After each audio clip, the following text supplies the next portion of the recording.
ध्यान से सुने कि क्या कह रहा हूँ और इस चीज़ पे गौर करें जिससे आपको प्रॉब्लम नहीं होगी, क्योंकि जल्दबाजी में आप आते हैं फिर और आप कुछ चीज़ें बहुत चीज़ मिस कर देते हैं और फिर आप छोटी छोटी चीज़ों के पीछे दौड़ना भागना शुरू कर देते हैं और प्रोसेस आप भूल जाते हैं। तो आप अगर ट्रेनिंग पे आए तो आपको सबसे पहले उसका प्रोसेस ज़रूर पता होना चाहिए। किसी भी चीज़ का आपको प्रोसेस पता होना चाहिए और टाइम मैनेजमेंट आपको ज़रूर आना चाहिए। आपने अगर 5 महीने अपना टाइम मैनेजमेंट नहीं सेट कर पाया तो आपको बाद में इंटरव्यू में दिक्कत आएगी। फिर आप यही सोचेंगे, अरे यार अगर मैं ये देख लेता तो मुझे आज यहाँ पे रिटन में या पेपर में या मान लो किसी चीज़ में दिक्कत नहीं आती। तो इसीलिए आप एक शेड्यूल बना लें 5 महीने में आपको कहाँ कहाँ पर कितना कितना टाइम देना है, और उस चीज़ को मैं भी बता दे रहा हूँ।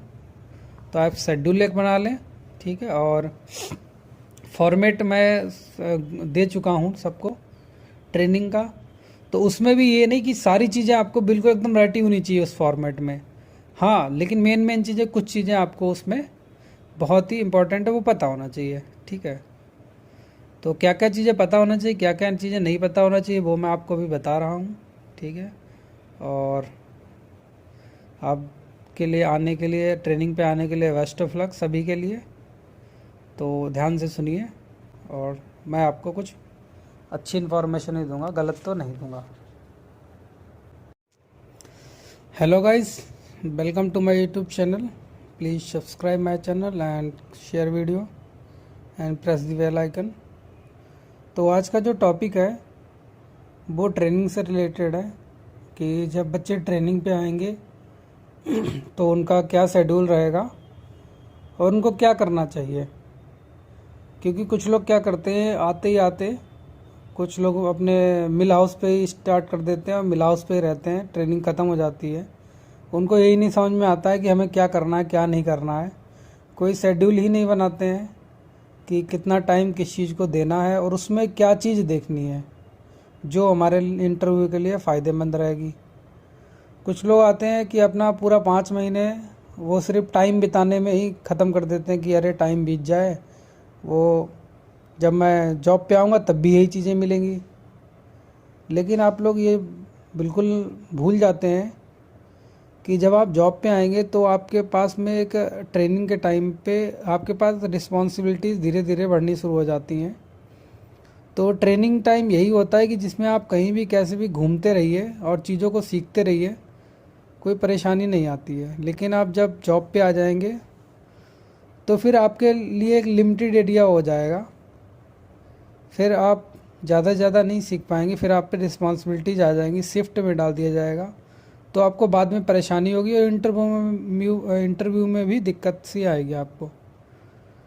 तो इसीलिए आप लोग 5 महीने के लिए ट्रेनिंग पे आते हैं, तो 5 महीने में आपको किस चीज़ पे कितना टाइम देना है और किस चीज़ को समझना है, सीखना है।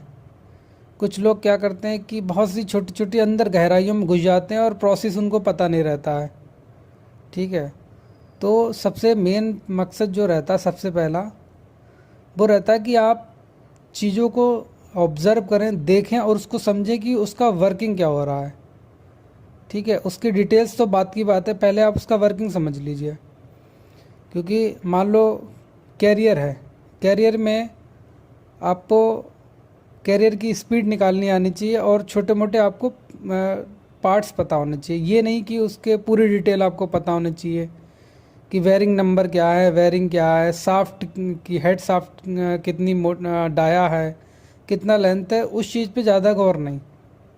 बस आपको ये पता होना चाहिए कि कैन कैरियर अगर है तो उसमें ड्राइव कौन सी है और उसमें कितनी स्पीड पे चल रही है, और उसकी मीटर पर मिनट में आपकी कैलकुलेशंस आनी चाहिए, ठीक है। और आपको केन की डेंसिटी जो कैरियर में है वो पता होनी चाहिए और केन की कैपेसिटी आपको पता होनी चाहिए। तो इससे आप क्या करेंगे, कैन कैरियर की आप कैपेसिटी निकाल सकते हैं। तो पहला तो ये हो गया। तो चलिए मैं आपको एक प्लान बताता हूँ कि आपको 5 महीने किस हिसाब से देने हैं। अगर आप शुगर इंजीनियर हैं तो आपको मिल हाउस पे थोड़ा ज़्यादा फोकस और बॉयलर पे फोकस करना है। लेकिन आपको फैक्ट्री पूरी ही देखनी है, क्योंकि जॉब टाइम में आपको पूरी फैक्ट्री देखने का टाइम ही नहीं मिल पाएगा कि आप पूरी फैक्ट्री देख सकें, तो आप एक स्पेसिफिक में ही रह जाएंगे। तो इसीलिए आपको फैक्ट्री पूरी देखनी, सभी चीज़ों को एज ए इंजीनियर आपको जानना बहुत ज़रूरी है, क्योंकि इंजीनियर हो तो आपको पूरी फैक्ट्री केन से लेकर आपको ड्रायर हाउस से लेकर आपका ईटीपी, ये सब आपको पता होना चाहिए। और अगर आप केमिस्ट हैं तो आपको बॉइलिंग हाउस से रिलेटेड जितनी भी चीज़ें हैं कि वाटर कंजप्शन हो गया, तो आपको वाटर रिसोर्सेज और वाटर कंजप्शन आपको पता होना चाहिए। अगर आपको स्टीम की ज़रूरत है तो आपको स्टीम की पैरामीटर और स्टीम कैसे कहाँ से आ रही है, कैसे जनरेट हो रही है, वो भी आपको पता होना चाहिए। तो एटलीस्ट ये जानिए कि जब आप ट्रेनिंग पे आए तो आपको सब पता होना चाहिए। तो देखिए 5 महीने में आपको क्या क्या करना है, ठीक है। तो पहला तो है, आप पहले महीने आते हैं जब, तो कोशिश करें कि आप सबसे पहले केन के बारे में थोड़ी डिटेल लें, नॉलेज लें हल्की फुल्की। और गेट क्या होता है, सेंटर क्या होता है, उसकी मैं वीडियो बना चुका हूँ, उसके बारे में नॉलेज लें। तो आप ये प्रैक्टिस में डालें कि जब शुरुआती दिनों में आए तो आप क्या करें, कैन कैरियर से लेकर और पूरा ड्रायर हाउस तक डेली एक चक्कर ज़रूर लगाएं। अब डेली एक चक्कर लगाने से क्या रहेगा कि आपको चीज़ें फिर रटनी नहीं पड़ेंगी। आप डेली एक चक्कर लगाते जाएं, तो आप डेली एक चक्कर लगाएंगे तो चीज़ों को देखते रहेंगे। फिर आप माइंड में रिमाइंड करते हुए जाएं, वो चीज़ देखें तुरंत रिमाइंड करें कि इस पर ड्राइव कौन सी लगी, कितने आरपीएम पे चल रहा है, इसका नाम क्या है और इसका वर्किंग क्या है, ठीक है। वरना अगर आप डेली जब तक चक्कर लगाते रहें जब तक आपको चीज़ें क्लियर ना हो जाएं और उनका वर्किंग पता ना लग जाए। अगर कुछ लोग क्या करते हैं, 2-4 दिन 5 दिन 10 दिन पूरा चक्कर लगाएंगे, फिर वो मिल पे चले जाते हैं।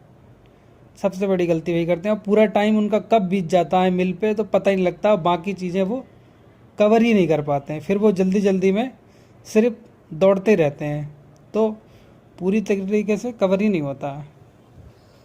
तो इसीलिए देखिए पहले महीने आप जब आ लें, ठीक, आपके पास 5 महीने हैं, 5 महीने को आप डिवाइड कर लें कि पहले महीने आप क्या करें। आप कैन कैरियर से लेकर और कैन कैरियर से लेकर आप फाइब्राइजर तक पूरी मतलब डिटेल आप देखें, चीज़ों को समझें, वर्किंग देखें उसका, केन का क्लियरेंस पीआई क्या रहेगा वो देखें, पीआई कैसे बढ़ा रहे हैं, क्या क्या डिवाइसेस लगी है पीआई डिवाइसेस, उनकी डिटेल्स क्या, उनमें वीएफडी है या नहीं है, ठीक है, और उनके आरपीएम क्या है, ठीक है, उनका क्लियरेंस कितना रखते हैं, नाइफ्स कौन से हैं, ठीक, कितने नंबर ऑफ़ नाइफ्स हैं ये भी आपको पता होना चाहिए, ठीक है। और इसके बाद में कितने किलोवाट की मोटर लगी हुई है ये भी आपको पता होना चाहिए, ठीक है। फिर फाइब्राइजर के बारे में आपको पता होना चाहिए कि हैमर क्या है, कितने हैमर हैं, और हैमर का वेट चलो नहीं पता कोई दिक्कत नहीं, बट आपको अप्रॉक्स में पता होना चाहिए, और टिप क्या होती है, ठीक है, और फाइब्राइजर की एनबिल प्लेट सेटिंग क्या रहती है, और फाइब्राइजर में ड्राइव कौन सी लगी है, डीसी ड्राइव लगी है कि एसी ड्राइव लगी है, और कितने किलोवाट की पावर है उसमें, या आपके यहाँ फाइब्राइजर लगा तो उसमें मोटर लगी है कि आपका टरबाइन से चल रहा है, तो ये भी आपको देखना है। तो ये मान के चलिए कि कम से कम 20 दिन पहले तो आप पूरे मतलब पर डे आप पूरी फैक्ट्री आते ही आते सबसे पहले विजिट करें, मतलब कैन कैरियर से लेकर ड्रायर हाउस तक, ठीक है। तो 1 महीने आप लगभग पहले स्टार्टिंग में मिल पे दे दें, ठीक है। तो फाइब्राइजर से लेकर फिर मिल पे आ जाएं, ठीक है। तो कम से कम 2 महीने आपके पूरा मिल कवर हो जाएगा। तो 2 महीने आप मिल कवर कीजिए। अब आपके पास बचते हैं 3 महीने। तो 3 महीने में आप क्या करें कि कम से कम 15 से 20 दिन या 1 महीना आपको बॉयलर पे देना है, ठीक है। तो बॉयलर की सारी चीज़ें आप देखें, जैसे कितने टन का बॉयलर है, क्या वर्किंग प्रेशर है, क्या डिज़ाइन प्रेशर है, और कितना वाटर कंजप्शन हो रहा है, क्योंकि मिल हाउस और जो आपका बॉयलर हाउस पावर कोजन जिसे बोलते हैं, उसमें बहुत सारी चीज़ें हैं जो आपको एकदम डिटेल आपको पता होनी चाहिए, वहाँ पे टिप टू टिप आपको पता होनी चाहिए। तो इसी में ही आपको ज़्यादा टाइम देना है। तो दूसरा महीना आपका हो गया बॉयलर पे। अब बॉयलर पे जैसे देखना क्या क्या है, बॉयलर में आपके डिवाइसेस कौन कौन सी लगी, जैसे एपीएच एयर प्री हीटर की पूरी फुल डिटेल एकदम आपको पता होनी चाहिए। सुपर हीटर है कितने हैं, प्राइमरी है सेकेंडरी है, आपको पूरी उसके ट्यूब से लेकर ट्यूब डाया थिकनेस और उसका प्रेशर, ठीक है, और उसका फ्लू गैसेस का टेम्परेचर, सारा इनलेट आउटलेट और जो भी है उसका पता होना चाहिए आपको। और फिर आपको ये देखना है कि आपके यहाँ टेम्परेचर लगा है नहीं लगा है, अगर लगा है तो उसकी पूरी डिटेल। और फिर इसके बाद में आपके पास में आईडी और एफडी फ़ैन, इसकी पूरी डिटेल आपको। और ऐसे फ़ैन भी आपको पता होना चाहिए कितनी कैपेसिटी का मोटर लगा हुआ है और कितना उसका फ्लो रेट चल रहा है, वो आपको पता होना चाहिए मीटर के ऊपर सेकंड में एयर का फ्लो हो गया या मान लो। इसके बाद में आपको बेट स्क्वेयर आपके यहाँ कितने लगे हैं उसकी पूरी डिटेल, आपको प्रॉपर नोट्स बनाने हैं, ठीक है। ऐसा नहीं कि आपको सिर्फ देखना ही देखना, आपको पूरे प्रॉपर नोट्स बनाने हैं, ठीक है। और एक चीज़ और मैं आपको बता दूं कि आपको जब भी कोई ब्रेक डाउन हो ना, तो आप वहाँ पे प्रेजेंट हो, तो आपको वो ब्रेक डाउन का प्रॉब्लम पता लगे कि ब्रेक डाउन क्यों हुआ है और उसका क्या सलूशन है। अगर आप इधर उधर घूम भी रहे हैं और आपको जैसे ही दिखाई दे कि मिल बंद हो गया है, तो आप तुरंत वहाँ पर जाएं, आप ब्रेक डाउन्स देखें कि वो ब्रेक डाउन्स क्या है, ठीक है। इसके बाद में आपका ऐश हैंडलिंग में आ जाइए। ऐश हैंडलिंग में अगर आपका कुछ प्रोजेक्ट लगा हुआ है, ठीक है, नया है या पुराना है, तो आपको ऐश हैंडलिंग के बारे में थोड़ा बहुत डिटेल पता होनी चाहिए। इसके बाद मेन टॉपिक जो आता है बॉयलर पे, वो फीड वाटर सिस्टम आ गया, वो भी मेन टॉपिक है, बाकी भी मेन टॉपिक है। तो फीड वाटर में आपको वाटर का पूरा पैरामीटर पता होना चाहिए, उसका पीएच, ठीक है, उसकी हार्डनेस और उसका क्या नाम इनलेट आउटलेट टेम्परेचर जो भी है। फीड पंप के बारे में पता होना चाहिए, आपका मल्टी स्टेज है कि सिंगल स्टेज है, और जो वाटर का प्रेशर हो रहा है वो फीड पंप के आउटलेट पे कितना है और इनलेट पे कितना है। और डीएरेटर की आपको वर्किंग पता होनी चाहिए पूरी पूरी एकदम बढ़िया से, ठीक है।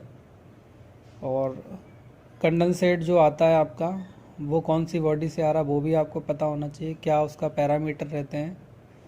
और पीएच हमें कितनी चाहिए होती है बॉयलर में और फीड वाटर पे कितनी रहती है, तो आपको पीएच के बारे में भी आपको डिटेल पता होनी चाहिए, पता आपको करनी है, ठीक है। बाकी मैं ये चीज़ें बता चुका हूँ, फिर भी आप अपने प्रॉपर नोट्स बनाएं, ठीक है।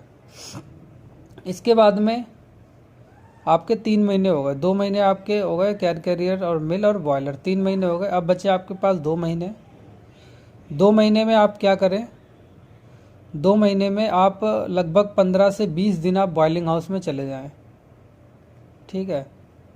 और बॉयलिंग हाउस में जाने के बाद आपको क्या देखना है कि मतलब बॉयलिंग हाउस में ज़्यादा कैलकुलेशंस नहीं है, बट हाँ आपको सारी चीज़ें जो भी बॉयलिंग हाउस में ऐसी कोई चीज़ नहीं पता मतलब होनी चाहिए जो आपको पता नहीं हो, ठीक है। तो बॉयलिंग हाउस में क्या क्या है, जैसे पंप, कौन कौन से पंप लगे हुए हैं, जैसे आपका सेंट्रीफ्यूगल पंप कहाँ पे लगा हुआ है, या मान लो गियर पंप आपका कहाँ लगा हुआ है, ठीक है। और आपका एक हाई फ्लो पंप होता है वो कहाँ पे लगा हुआ है, और रोटा पंप आपका कहाँ पे लगा हुआ है, ठीक है। तो क्या एक क्वेश्चन ये भी है, क्या हम इन पंपों को आपस में एक्सचेंज कर सकते हैं कि नहीं कर सकते हैं, और कर सकते हैं तो क्यों, और नहीं कर सकते तो क्यों, ठीक है। और इसके बाद में फिर आपको रॉ जूस से स्टार्ट करना है कि रॉ जूस आपका कहाँ जा रहा है जूस हीटर में। तो जूस हीटर की आपको डिटेल पता होनी चाहिए थोड़ी सी, ज़्यादा नहीं, डीपली नहीं जाना है। अगर आप शुगर इंजीनियर हैं तो बस आपको उसका वर्किंग पैरामीटर आपको पता होना चाहिए, ठीक है। फिर आपके यहाँ ये देखना है कि सल्फिटेशन प्रोसेस हो रहा है या डेफिकेशन प्रोसेस हो रहा है, तो वो आपको पता होना चाहिए। तो डेफिकेशन क्या होता है, सल्फिटेशन क्या होता है, एटलीस्ट वो आपको पता होना चाहिए, ठीक है। इसके बाद में आपको ये देखनी है कि आपकी बॉडी कितनी क्वांटिफल इफेक्ट हो रहा है कि क्वाड है बॉडी, ठीक है। और बॉडी का आपको प्रेशर और आपका देखा जाए तो आपकी कैपेसिटी और कैलकुलेशंस की वीडियो मैं डाल ही चुका हूँ, आप वो डायामीटर कैलकुलेट करना है। तो आपको ये भी देखना है कि आपके क्लैरिफायर कौन सा है, रैपिडोर है कि एसआरटी है। तो रैपिडोर एसआरटी में आपका उसका जूस का रिटेंशन टाइम आपको पता होना चाहिए, और जूस का आउटलेट पीएच कितना कहाँ कहाँ पर स्टार्टिंग से लेकर मिल से लेकर लास्ट तक कितना पीएच रहता है वो आपको एक नोट करना है बढ़िया से। इसके बाद में क्लैरिफायर के बाद में जूस आपका इवेपोरेटर बॉडी में आ जाएगा, ठीक है। और जो मड है वो आपकी वैक्यूम फिल्टर पे चली जाएगी। तो आपको वैक्यूम फिल्टर में क्या क्या पता होना चाहिए कि बगासीलो कितना यूज करते हैं, ठीक है। और बगासीलो ऑन गेन बनता कितना है, कितना यूज करते हैं, और उसका वैक्यूम कितना होता है, ठीक है। और उसकी आरपीएम कितने होते हैं, ठीक है। ऐसे आपको जो मिल्क ऑफ लाइम स्लैकर है उसकी मैं वीडियो बना चुका हूँ, आप देख लीजिए। उसमें आपको क्या क्या पता होना चाहिए कि कंजप्शन कितना हो रहा है अप्रॉक्स, और उसकी बाउमी कितनी है चूने की, ठीक है। और इसके बाद में स्लैकर का रेवोल्यूशन कितना है, ये आपको एक वर्क आपको पता होना चाहिए उसका पूरा। इसके बाद में इवेपोरेटर्स में आ जाइए। इवेपोरेटर के बाद में आप चले जाइए सीधे पैन पे, ठीक है।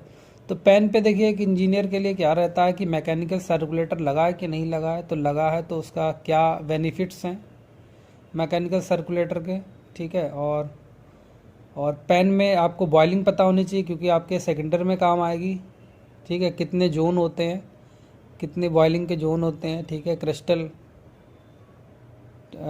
ग्रोथ कौन से जोन में रहती है, या न्यू बनते हैं तो कौन से जोन में रहती है। तो आपको पैन के बारे में, वैक्यूम हो गया पैन में, मैकेनिकल सर्कुलेटर, ये चीज़ें आपको पता होनी चाहिए, ठीक है। पैन के बाद में फिर तीसरी चीज़ आती है आपकी, और कि आपको सेंट्रीफ्यूगल मशीन की कैपेसिटी और उसकी वर्किंग सब आपको पता होना चाहिए कि बैच टाइप है, कंटिन्यूस टाइप है, कितनी लगी है, और कैलकुलेशन आपको ज़रूर आनी चाहिए, ठीक है। तो ये कैलकुलेशन आपको सेकेंडरी में वर्क काम में आएगी। और मशीन के बारे में आपको पूरा साइकिल उसका पता होना चाहिए, कितना चार्ज है, मोटर लगी है तो उसका कैपेसिटी, उसका क्या नाम, पावर कितनी मोटर की, ठीक है। और इसके बाद में कंटिन्यूस मशीनों, और उसके बाद में कंटिन्यूस पैन भी आपको देखना है। बैच और सेंट्रीफ्यूगल मशीनें और कंटिन्यूस मशीनों के बाद में आप ड्रायर हाउस जाइए। ड्रायर हाउस जाने के बाद में आप वहाँ पे हॉपर देखिए, ठीक है। और चीनी की कितनी ग्रेडिंग हो रही है वो ग्रेडिंग आप देखिए, LMS है, SS है, जो भी है। एलिवेटर देखिए, एलिवेटर पे क्या ड्राइव्स लगी हुई है, ठीक है। ये आप सब देखिए। और पंप का हमें ज़रूर ध्यान दें, कौन कौन से पंप कहाँ पे लगे हुए हैं। तो चौथा महीना आपका ये मान चलिए बॉइलिंग हाउस में आपने दे दिया। बॉइलिंग हाउस थोड़ा प्रोसेस ज़्यादा है, लेकिन फिर भी आप दें ध्यान से बॉइलिंग हाउस को। इसके बाद में आप बचता हुआ आपके पास में 1 महीना, तो 1 महीने में आप 10 से 10 दिन, कम से कम 10-12 दिन आप ETP पे दें।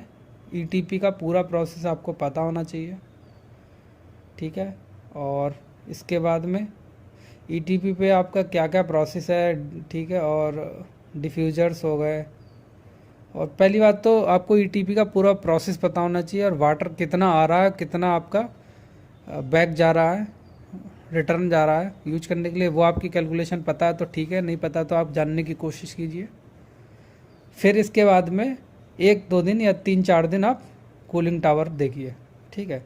तो कूलिंग टावर भी आपके लिए इम्पोर्टेंट है।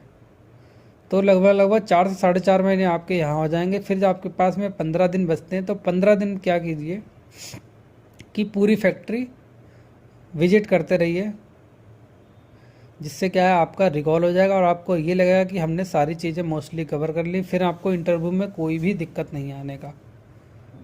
वरना आप क्या करेंगे कि लास्ट टाइम में यही सोचेंगे, अरे यार ये रह गया, फिर आप उस चीज़ को रटेंगे। तो आप प्रैक्टिकली चीज़ देखें तो जल्दी आपको समझ में आएगा, तो आपको रटने की कोई ज़रूरत नहीं है। बस यही कुछ चीज़ें आपको बतानी थी कि आपको क्या करना है, वरना आप जल्दबाजी में सिर्फ आप टाइम पास ही कर पाते हैं और कुछ नहीं कर पाएंगे।